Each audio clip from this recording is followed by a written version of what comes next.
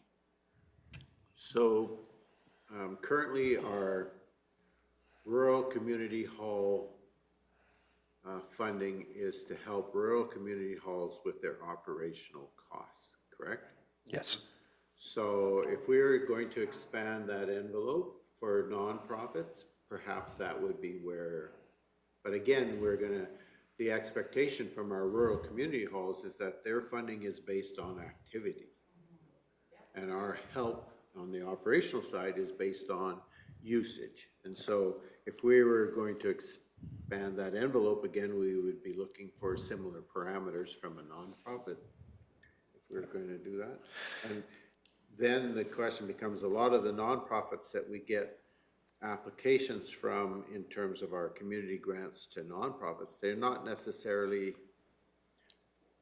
within our municipal boundaries always. Sometimes they're within the boundaries of another municipality, but because they're serving rurals, we provide them funding. So would the nonprofits have to be like our rural halls within our boundary? And I think you've hit on something, Deputy Reeve King, is that, you know, one of the things right now that we look at is that your rural community halls are very defined. We know what is and what isn't a rural hall. When we start expanding that to other nonprofits, that can get difficult at times to assess what exactly is going on there and if they're a benefit to us. Now, council's dealt with a couple of those this year, as you've had requests, and not necessarily on the operating side, they were both capital, I'll acknowledge that, is, you know, you've granted money to Trochu and District Ag Society for bleachers, to Badlands Museum for roof repairs. Those are both capital, but I think those would be examples of nonprofits. If we've identified this as a gap, it doesn't mean you have to step into it. If you do open it up, I think one of the tricks is going to be how you define that, because you might be opening it up to all the museums to get funding, all of the ag societies to get funding, all of the, there's probably, well, not probably, there are umpteen others out there that may want to do this, right? So there is, you do have, with those fundings that came, you do have that council contingency in budget as well, that you could look to do some of these funds through or utilize that. So again, it's if you want to step into there, and if you do, then we need to go back and give some thought to how we define the parameters of that. I think right now we've defined them as one-offs, Yes. and we've made that decision as a one-off. Yeah. And that might be the path you want to continue on. Well, I'd be more comfortable that way than trying to get a policy and then have to revise. It hurts.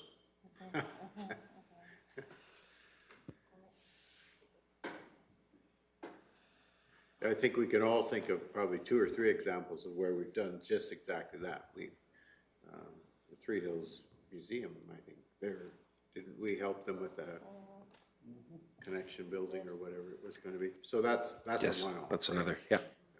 Well, So- Debbie's not here, but we're gonna get one for the curling club in Carbon. We are going to? They're talking about a renovation on the front end if Carbon will bite, but I've had discussions with 2 or 3 down there that wanna upgrade that, so, and it's getting used. And again, we've kind of hit on some capital ones, which we're dealing as one-offs. You may not want to step in and use that rink as an example. If that became, because I think that's a municipal facility right now. If that ever became the property of the Ag Society down there, which is, I think, their hope, that, would you be open to them applying to you for a grant to help them with their heating costs? You might not, or you might, right? I think we've dealt mainly on the capital side with those kind of organizations, more so than on the operational side for sure. And so, I don't know, I think for myself personally, I think I don't have a lot of trouble with them coming and asking for one-time funding for a very specific project. And if they can show the investment that's we're looking for, I have a harder time trying to sustain an organization that can't sustain itself, maybe. And I understand why we do that for our rural community halls, but how far do we want to go with it? Yeah.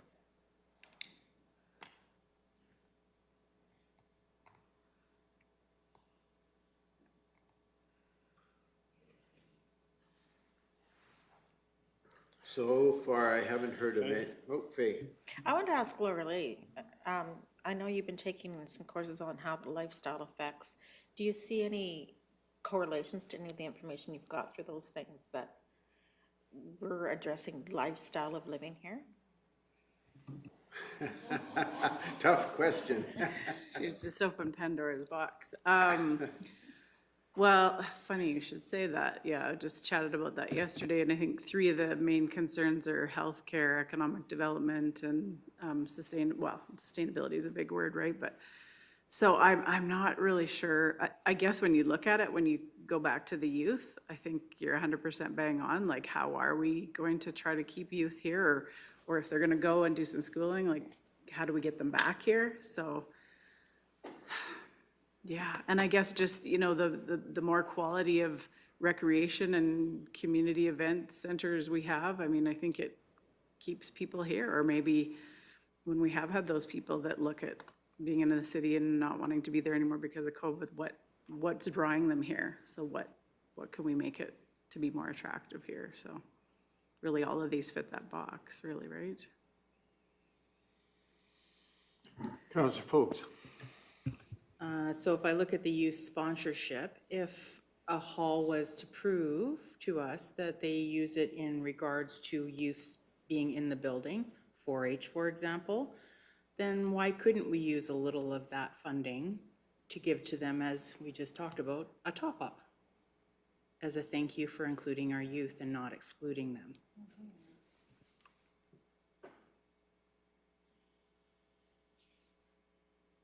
Okay. Any other comments or direction?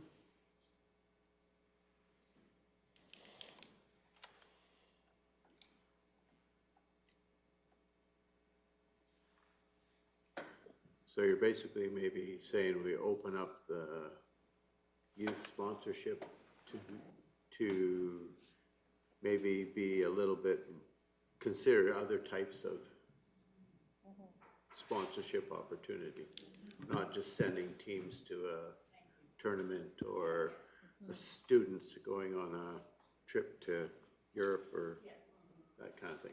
That if they're facilitating a youth activity within a specific location, like say in the hall at Orkney, that we might consider providing some funding as seed money to help them get that off the ground.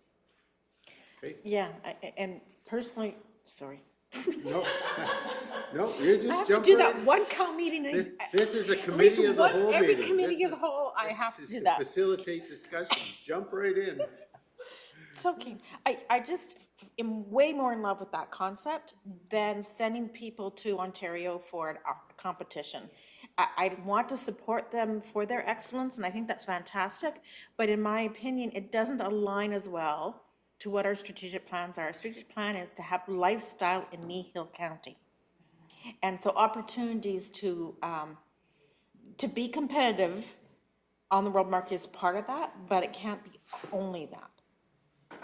Does that make sense? So I just find a lot of excitement for the idea that we could find another way to promote these activities occurring here.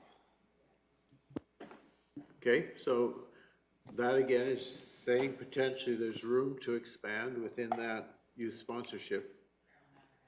Oh, sorry, Caroline. Trying to understand are you saying like if you had a hockey tournament, that you're putting on a hockey tournament for youth, that they could get funding for that? Like what can you give me an example of what you're meaning in that, or? Excellent question. Thanks a lot. I was just cruising on the feeling great. Like, okay, what about like our 4-H where we, you know, every year we give money for their advertising for their 4-H. That's an excellent Would that example. be an example of? Yeah, in or the that Arts program? Academy, who has a cast highly of youth. We've been doing something, like, so people who engage youth, Engage, okay. how do we define that? That's a really good challenge, because I do not mean sporting events, Right, because competitions. because I that don't mean sporting- recreation community and whatever, that's usually where we put that, it's an event, so it's not, Right, because it is youth, it's not just dedicated for youth. so it needs to be non-sporting events, in my opinion. Okay, Or non-hosting of sporting events. Yes. Right, because I think what I've heard is that we would still, I guess maybe that's part of the question is, you know, that individual who qualifies for, and oftentimes they're school teams, although we have non-school teams that have made use of it too, that it qualifies to go to provincials, right? We've provided some grant funding to facilitate that. You know, am I hearing that we say, you know what, maybe we want to close that off a bit? Or is it keep that open, but we're just not going to give, we're not going to give minor hockey $1,000 to host a hockey tournament in 3 Hills? Councilor McGee? Yeah, it's gonna be hard to find, because I don't want to give it to established clubs. We'll be asking for this, and so now we're getting into such mud, because because Arts Academy is an established it is too. club too, so. I would argue 4-H is very established. Like I'm thinking, if I think about ball diamonds, Torrington has one, Wimborne has one, there's a lot of these rural community halls that have a ball diamond, but they have no program. So if the Wimborne Hall decided they wanted to put on a T-ball team where they could go for the season, then they could probably, because it would bring the kids into that area and using the building as well. So it doesn't have to be T-ball, it could be any kind of, anything that engages the youth to bring them to those rural community halls for the use of the hall or the land around the hall. So you're saying rural Kneehill, not in the towns or? Okay, Or would that, or is that maybe heading towards tying it to a facility of some sort? You know, where that might allow you to open up that if a community hall was facilitating an event that involved youth, you could look at that.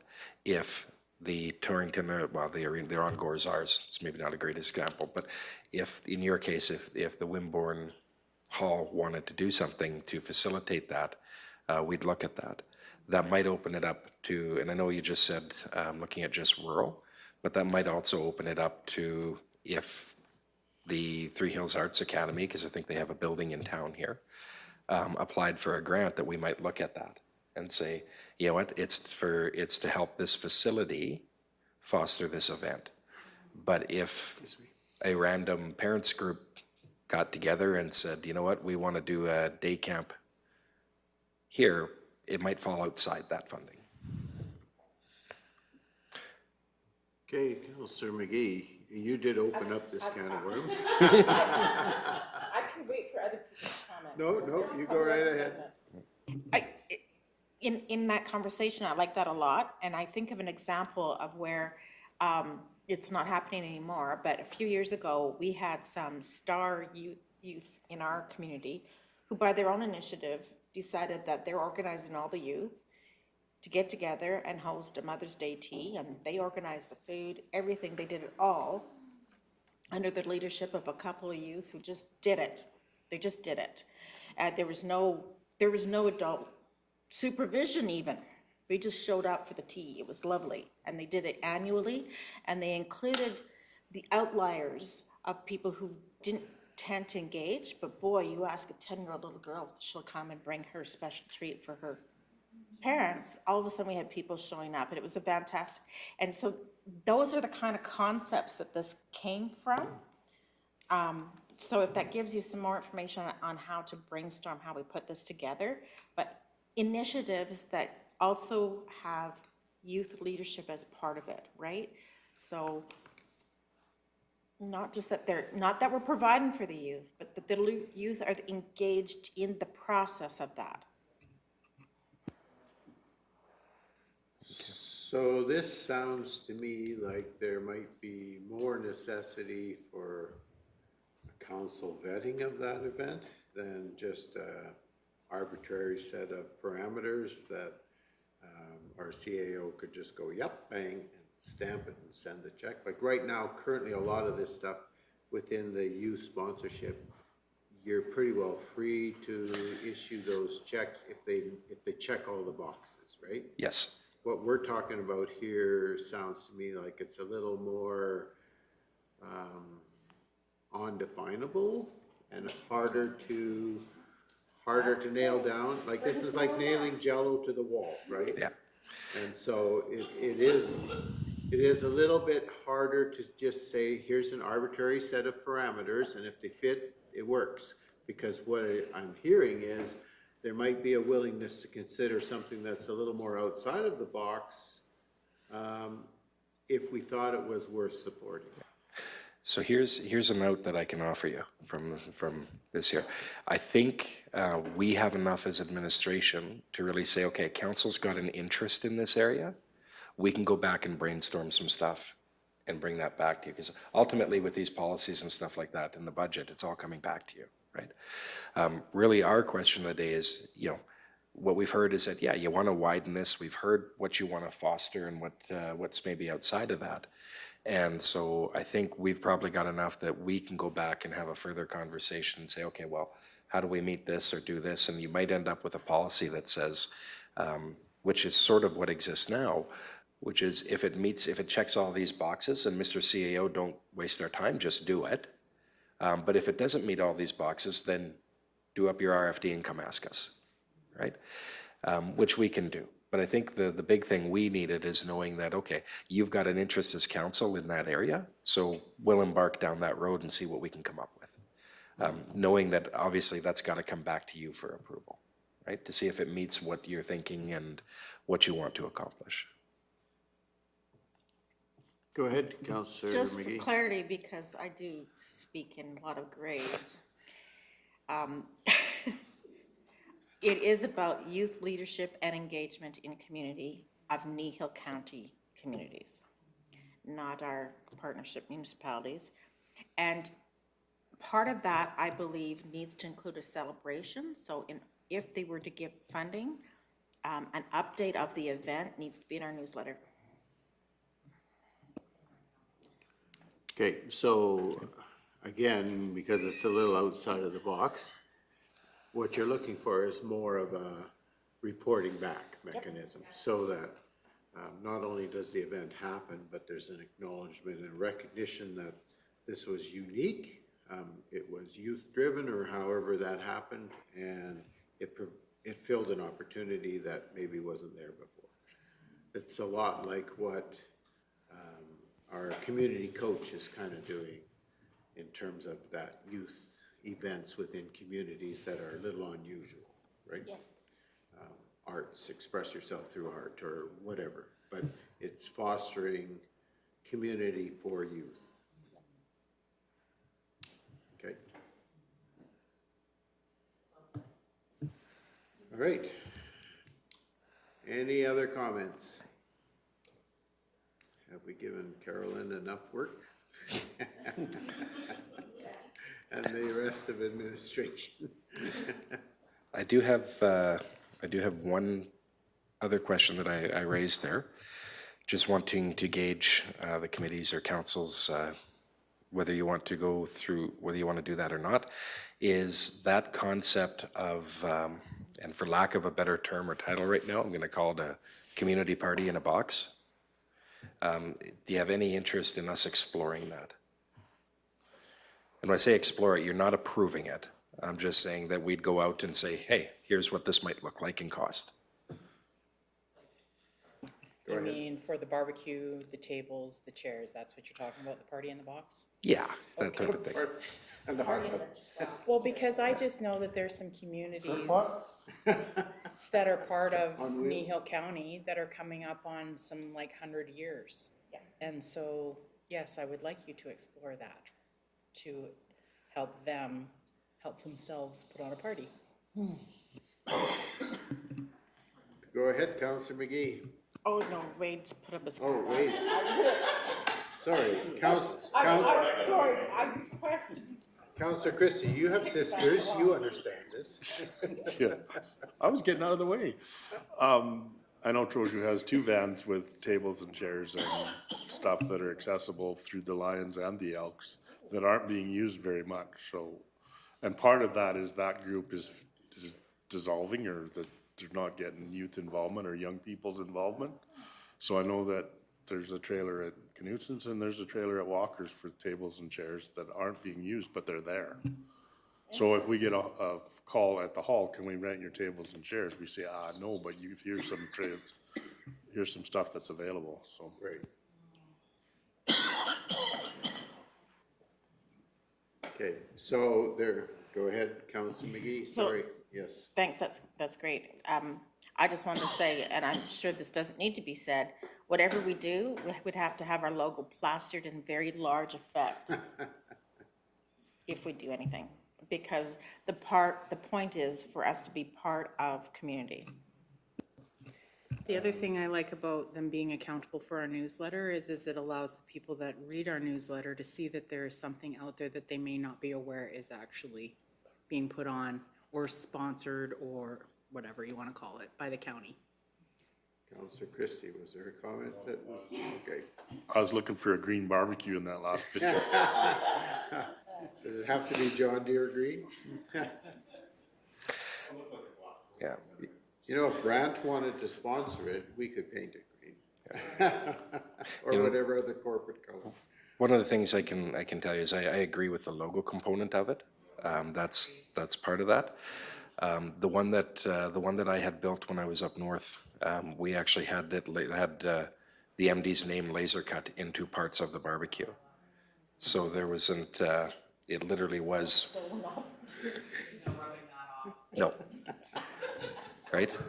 And what we actually found is, and we didn't do it in that party, we actually used it mostly internally for our own ratepayer barbecues and stuff like that.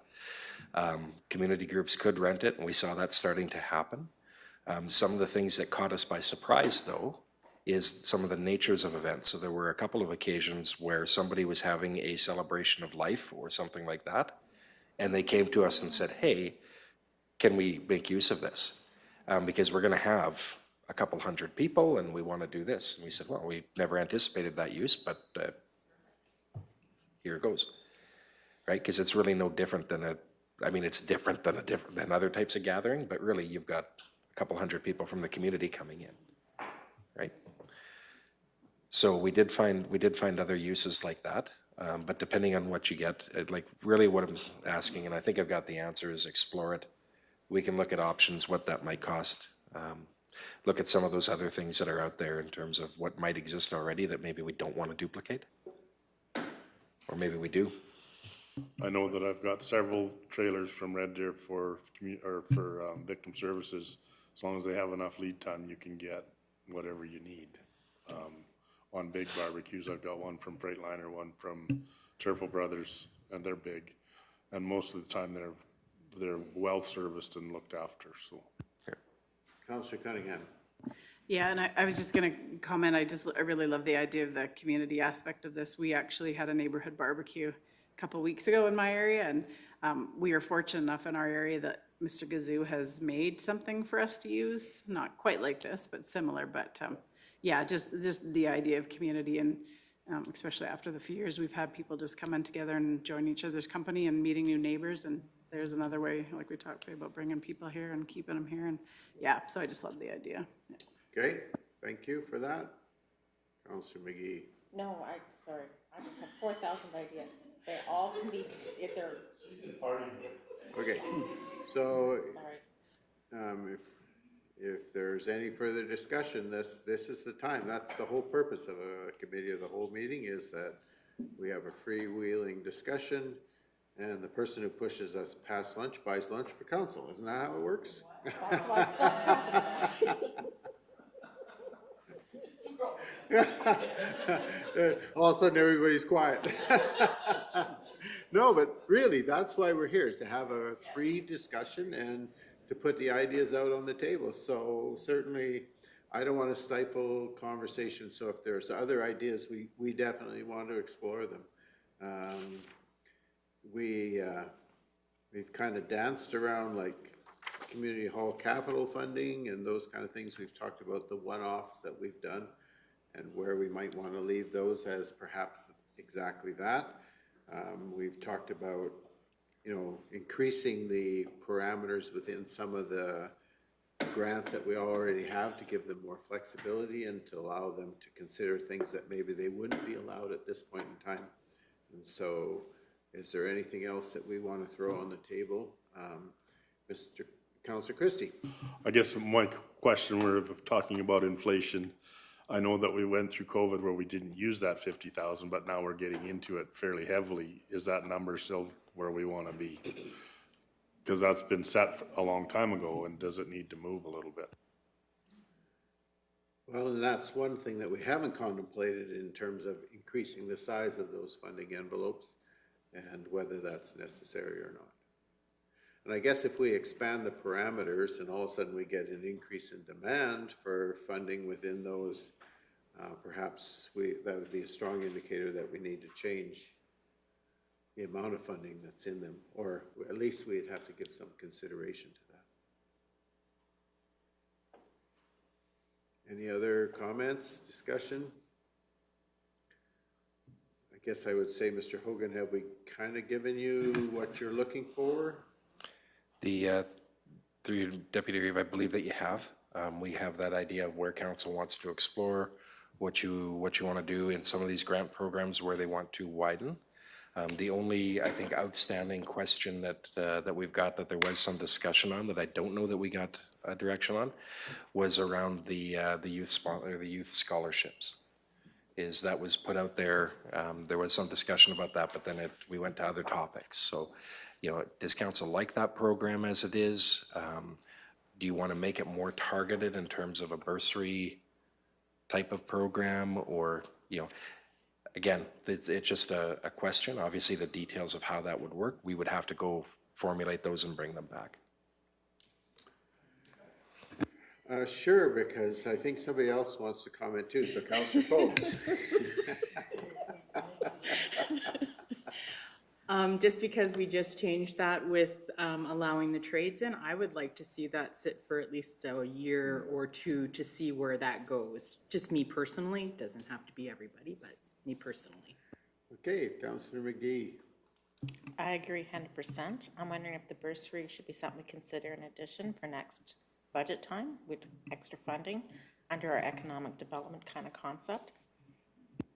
Okay, so I'm hearing an idea that perhaps there is room for a new concept in terms of a bursary program that would facilitate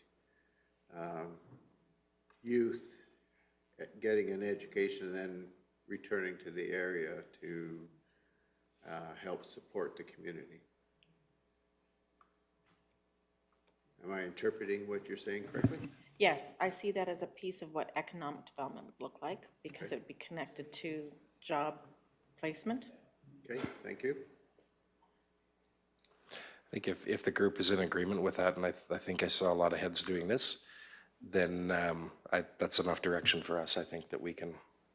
Don't want us to expand further? He doesn't want to buy lunch. Councillor McGee, was there a need to expand that from your point of view? We are setting up the one remaining item being put forward by Carolyn to be a 4.5-minute item. Well, it doesn't have to be. She could always buy lunch. You gotta have a little bit of fun. Okay, so are we prepared to recommend then to, or give direction to administration to bring back the grant policies as we've discussed to a future council meeting? Or do we need more conversation? Councillor Forbes? Well, if that's being said, I'll move that the Committee of Whole recommends to direct administration to bring back the grant policies with amendments as discussed to a future council meeting.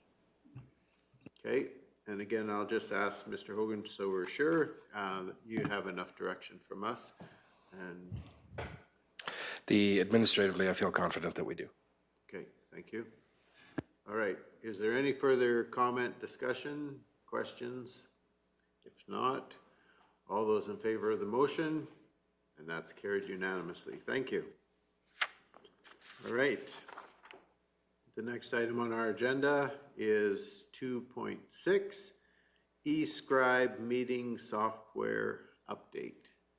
And Carolyn, I'm sure you've been anxiously awaiting the opportunity all morning to talk to us about this.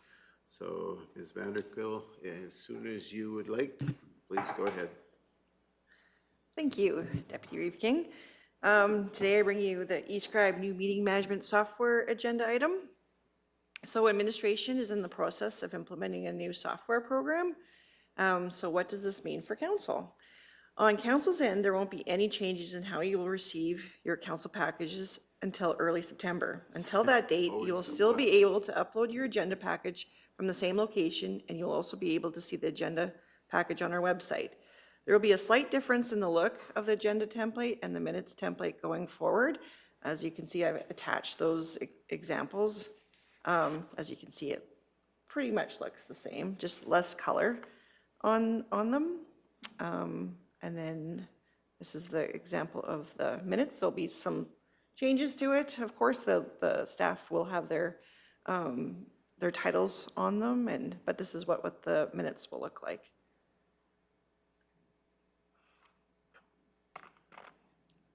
So one thing I noted in your examples is the way that the minutes will be presented will be much greater volume of paper potentially if you're printing it. Yep, that is correct. I could make the font a little less. That will cut back on a couple of pages. Then there'll be, we'll be using our communication funding to buy different glasses. So the content of everything will still be the same, but the formatting will be slightly different. Oh, I've already just showed you the attachments.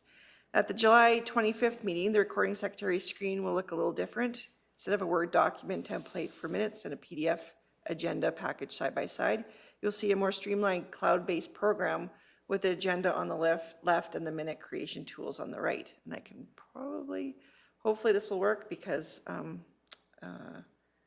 hopefully I can get in here because I'm on my other computer. This is what today's meeting would look like. So as you scroll along, you'll have your agenda on the one side and then all your details on the right-hand side. So all the minutes and then all the votes. And if there is any actions that we needed to forward to anybody, that would be logged and sent as an email after the council meeting to that individual.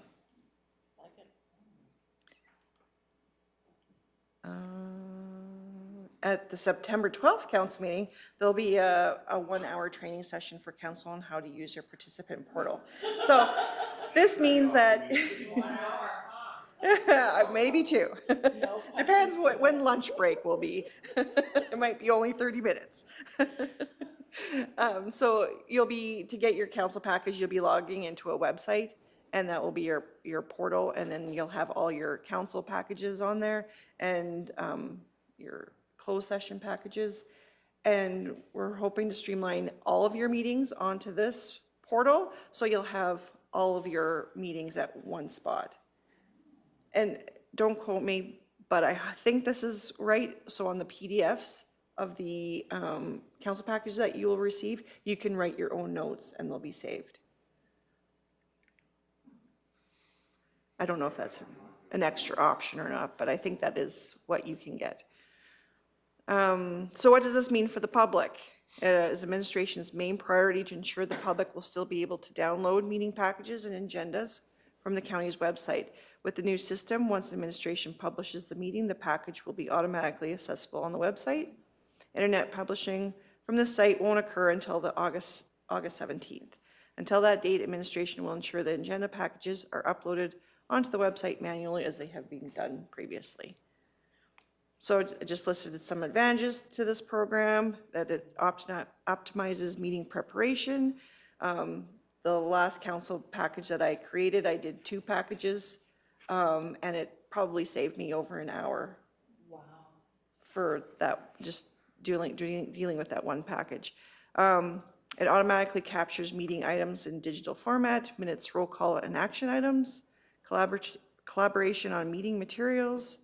If an item is added to the agenda and you're attending remotely, by using the meeting participant portal, you will receive those reports instantaneously. So no more having to email those out to you. The system creates directly from your minutes post-meeting follow-ups and automatically sends people tasks from that meeting. All meeting-related items are stored in one place automatically. No more stress in keeping track of hundreds of items for hundreds of different meetings. Well, that was my report. Does anybody have any questions? Are you scared? I was with Concerns? you until you said until. And that's like Until. saying but. Oh. Yes.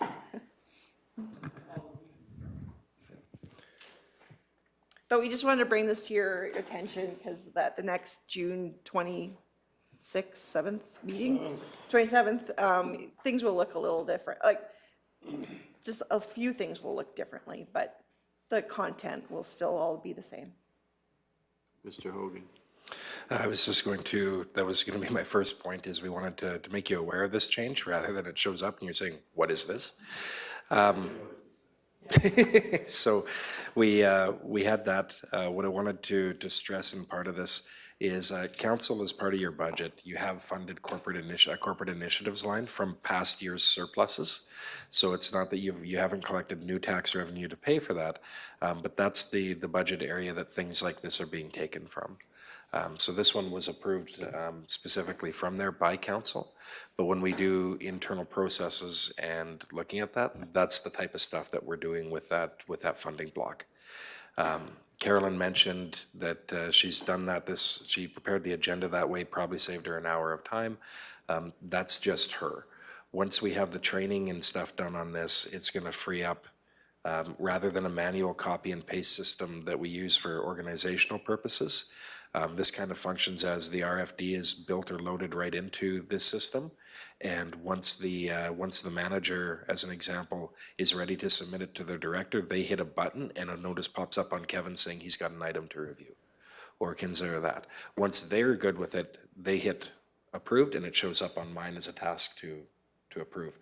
Once I do, it's starting to build the agenda for Carolyn. So when she says it saves her an hour, once it's up and running, it's going to start saving other people all sorts of, they're going to be nickels and dimes worth of time, but they're going to add up to some. So the follow-up action item list gets automatically generated out of this. There's a number of those functions that are just they're going to be digitized and go faster than the manual, even though we're still using software like Excel and things like that currently. It's just going to speed that up for us. So what I wanted to reiterate is that these are the types of things that we really use that corporate initiatives block funding to do. Councillor Folks. It's more for when I go into Laserfiche and I'm looking up items. Sometimes it's difficult to find what I'm looking for even when I put in the search bar. So will this help to make that easier for my end? So you won't have the history of all the council meetings. You'll only have what's going forward. But there is that searchable, that you'll be able to find certain motions. If you're looking for a certain motion, if you know the number, you can bring that up and it will take you directly to that council package. Councillor McGee, absolutely. I just wanted to say, again, bring emphasis to the fact that I think today's meeting, again, this item shows that we have a staff that is working really hard to minimize staff output costs and this, it clearly does that very, very well. I would say that would be the overarching theme of the day, and I just really would like to say thank you again to administration to see that this responsibility is being done so creatively and so efficiently. Okay, thank you for that. Any other comments, discussion, questions? So this is more just for our information, so we're aware that this is coming down the pipe and prepare to be surprised. Cope with it. Any other comment? We don't really need a motion of any sort on this, do we? Sorry, Receive for information, or, that's correct, yes. okay, So moved, receive for information as presented. okay. So we have a motion to receive for information the Escribe new meeting management software as presented. All those in favor? And that is carried unanimously. We have no closed session items. So we're at the point of the meeting where I'm going to say we're adjourned. So we are going to be adjourned at 12:04. And thank you for your attention and attendance.